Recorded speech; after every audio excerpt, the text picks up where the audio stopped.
Hello friends, let us now learn some important points about aromatase inhibitors.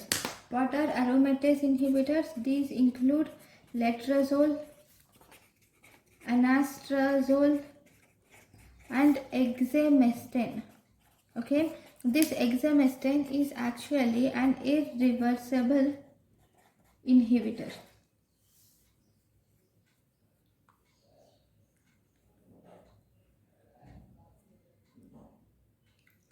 These aromatase inhibitors will inhibit